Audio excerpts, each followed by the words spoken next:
France Gall, cette chanson culte de la française a été écrite par son père. Interprète de tubes, France Gall n'est pas la seule de sa famille à avoir marqué la chanson, son père. Robert Graal est l'auteur d'une des plus belles chansons du répertoire français. Le nom de France Gall est pour toujours lié à celui de Michel Berger dont elle fut la muse. Ensemble, les deux artistes ont rédigé quelques-unes des plus belles chansons de la variété française de la groupie du pianiste en passant par Ella Ella. D'il jouait du piano debout, à quelques mots d'amour, sans oublier le déchirant évidemment. Mais avant que France Gall ne croise la route de Michel Berger dans les années 70. Un autre homme a eu dans sa vie, et sa carrière, une importance colossale, son père Robert Gall.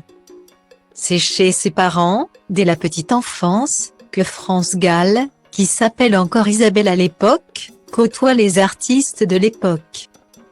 Parmi eux Hugo Frey, Marie Laforêt ou Claude Nougaro. Enfant, elle accompagne parfois son père dans les coulisses de l'Olympia. Et son premier complice lui permet parfois de faire l'école buissonnière pour aller voir Piaf. Le grand Gilbert Bécaud ou Aznavour en concert. Elle commence le piano à 5 ans. Puis la guitare 6 ans plus tard, avant de faire des concerts avec ses frères les jumeaux Patrice et Philippe.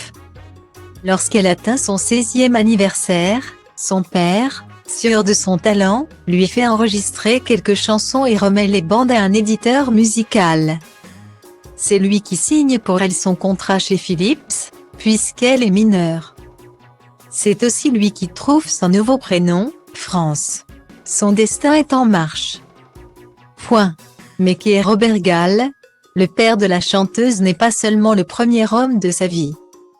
Il est aussi l'un des plus grands paroliers français. Ancien élève du conservatoire, chanteur et auteur, entre autres, des amants merveilleux pour Édith Piaf. Il est aussi l'auteur de La Mama chère au cœur de Charles Aznavour. Au moment de la disparition de France Gall. En janvier 2018, l'artiste d'origine arménienne avait évoqué dans 20h30 le dimanche la jeunesse du morceau. Avant de parvenir entre ses mains, La Mama avait été refusée par tous les compositeurs. J'ai pris le morceau et j'ai dit mais c'est très bon ça. Et j'ai écrit la musique en très peu de temps d'ailleurs avait-il expliqué. Charles Aznavour avait rappelé avoir d'ailleurs par 2 fois interprété La Mama sur scène avec France Gall. Un moment de grâce pour la chanteuse qui avait déclaré à ce sujet « Je suis redevenue une petite fille après avoir chanté La Mama avec Charles. Autour de nous, il y avait l'âme de mon père qui l'a écrite, et celle de grand-mère qui l'a inspirée. Sa Mama.